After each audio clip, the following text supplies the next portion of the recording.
So, hi. For this interview, I'm talking to a good friend from school. So, from my times in Guatemala, where I was born and grew up. So, I got back in touch with Andor because he commented on posts that I'd been making on LinkedIn. And he had some very interesting insights about the question of change in organizations. So I let Andor quickly introduce himself to say what his role is and what he found interesting about the posts and then his views on it. So Andor, over to you. Thank you, Andres. And nice to be with you here and talking about business experience. I have worked for 17 years in the ornamental plants industry. But before that, I also worked in several other industries previous to that, usually in management roles. Okay. I have had the experience of being in companies that have had to close or that were bought out by others. Okay. And I had to participate in the teams that were trying to reorganize the companies. And this was always a very big challenge. And I think that it was really not fully achieved in each time. And when I saw Andrea's posts, I related very much to some of the comments that were mentioned there because I had lived them and I felt that they were really true problems. So you said when we talked about is that the starting point is always a change, a desire to change something. So management wants to change something. And then what happens typically? What happens in those cases? Yeah, usually what triggers change is that the owner or the new owner of the organization wants to achieve something. Yes. Usually more profits, or and then they want to achieve that through more efficiency, and for that they want to change things in the organization, in the company.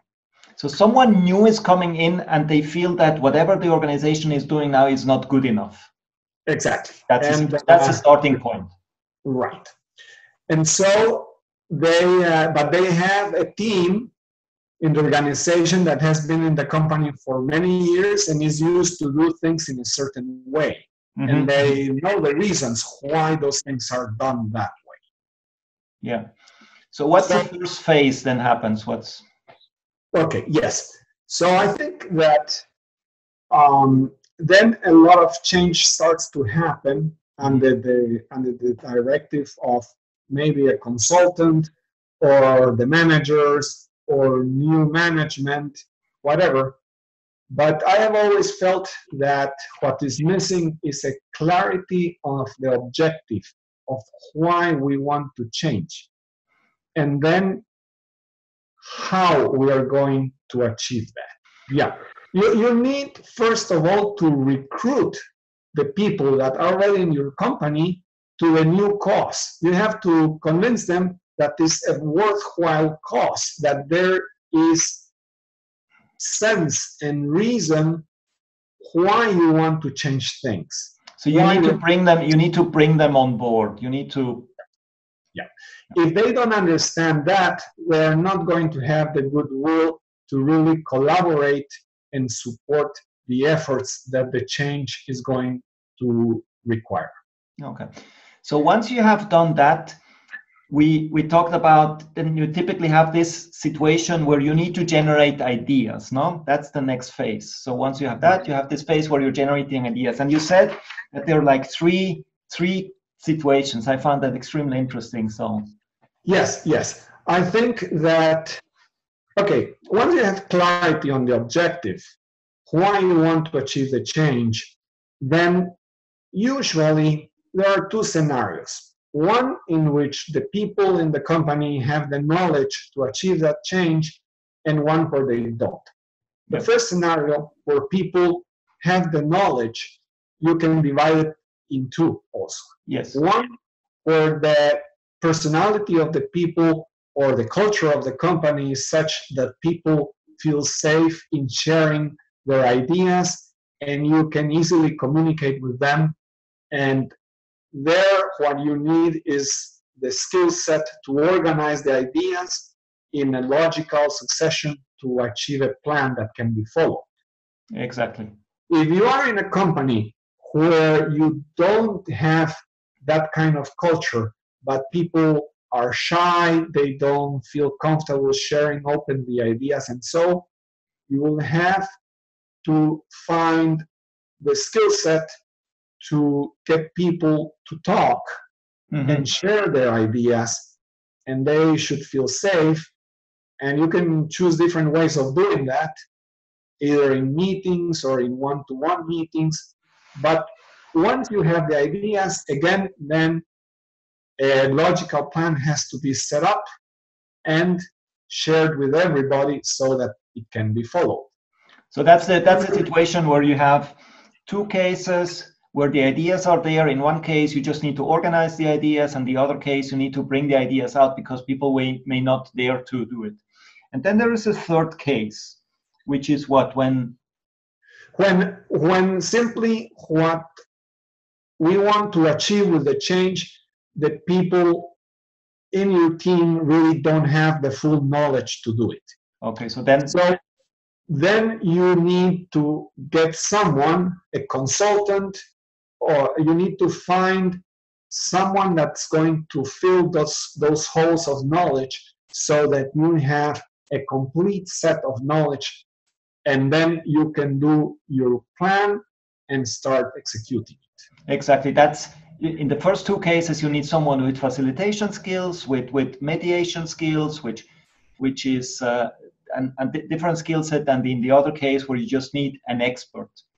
Obviously, you would want to have an expert that also has some social skills, but you need that element of expertise in the case where the organization doesn't have. Yeah, I think it's important for the expert to know when he is in the position of an expert, of a consultant, and when he is in the position of facilitating the expression of ideas or of mediating among conflicting points of view on how to achieve the end result.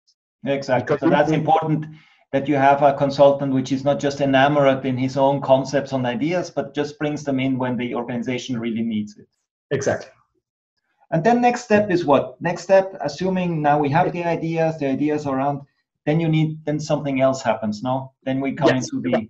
Then you have your plan, you have a vision of what you want to achieve, you have a plan on how to achieve it. If it's for example, you can have like a Gantt chart where you have the steps and everything well organized, and then you have to share and have good communication with whoever is going to be executing each of the steps, and you have to follow through. But first of all, you need to make sure that you have all the support of management and, of course, the resources. So the support can be in a way of materials, of budget, of knowledge, of space, or of hiring other people maybe, and then you can go ahead and start executing and measuring if your execution goes as you had planned.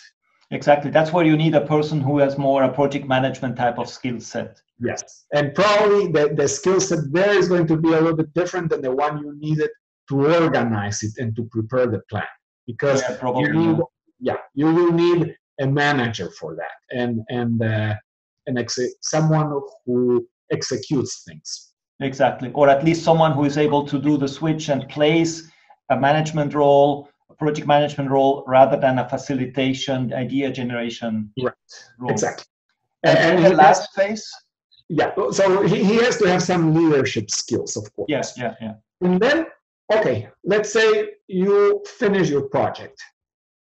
So now the solution is in place. You have to execute the solution. You have to get your project to work and to show that it's the solution to the original problem that you envisioned. So there again, the person in charge of this needs to have the skill set to keep the solution running so that he can achieve the solution and maintain it. And probably through iterations, he is going or she is going to make it more efficient each time. Yeah. There you need to, again, have another set of things that you measure and that you do, but is going to be different to the execution of the project or to the planning phase. Exactly, but because you're in operation, you're trying to make whatever it is sustainable, and you're probably more in continuous improvement type of thing, whereas in the other, you're really putting a project in place. Exactly.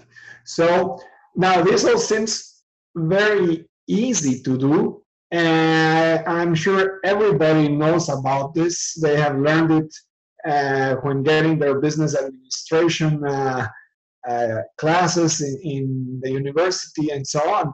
But really, to put it to work is different. It's very easy to deviate and to start to look at things only like in little bags or silos and not as a whole. And that can cause problems because the solution you're putting in place has to be a part of the whole company, of the whole organization. And that's something that the general manager or whoever is at the top of the company has to keep an eye on. So it's one thing, you need to put it into perspective, on the one side, you need to put it into perspective. What are we actually trying to achieve it? But then it also needs to fit into the whole organization. So it's something where it needs to be seen as part of a whole and not just something which happens in a silo or happens in isolation. Exactly. So let's say that you are preparing to launch a new product and your plan was to have this new product, to how to produce it and organize all that. That has to be put in the context of the whole company and what the whole company does. Yes, basically. Where do you see from your practice the most difficulty sort of in putting these things into place? Okay, sometimes I think that one of the biggest challenges is when you have a team that has been doing something in the same way for several years and they have reasons to do it that way, to get them to change. Okay.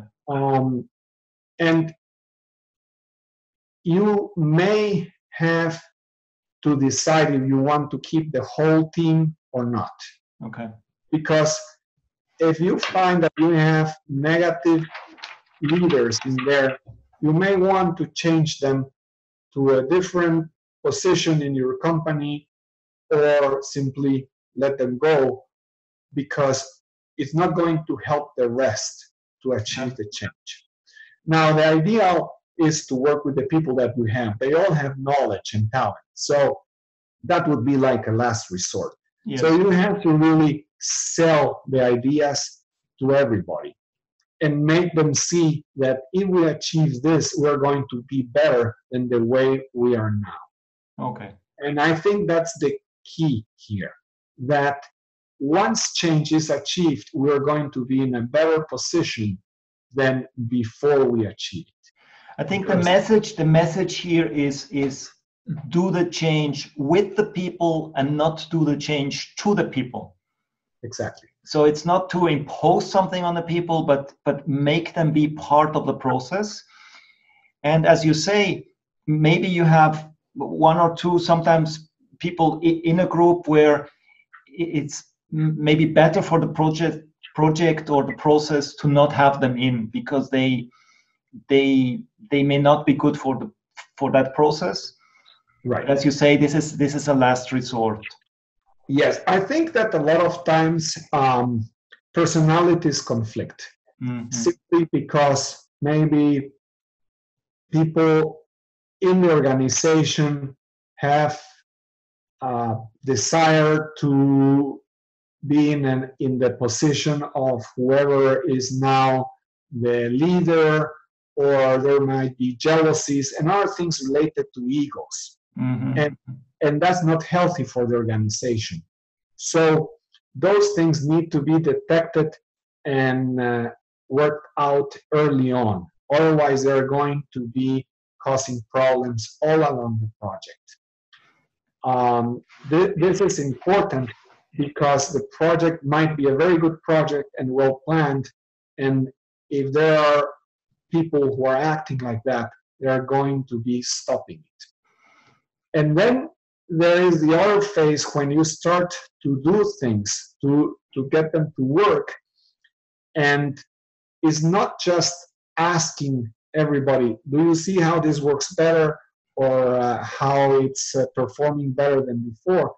But you really have to measure so that you can show, you can prove everybody without argument that you are actually doing better. Otherwise, people are going to have a view that is not objective, and there are always going to be one or two that are going to say, oh, but before it was better, or so, because you don't have objective measurements. So you need to have objective measurements of what you want to achieve to show the improvement.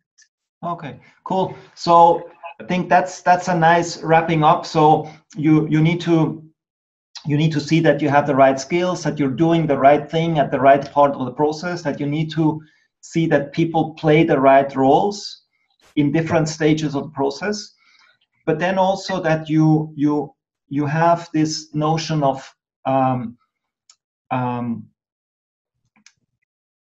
clear, you know what you want to achieve, and then you also need to be able to measure that you're actually achieving what you want to achieve.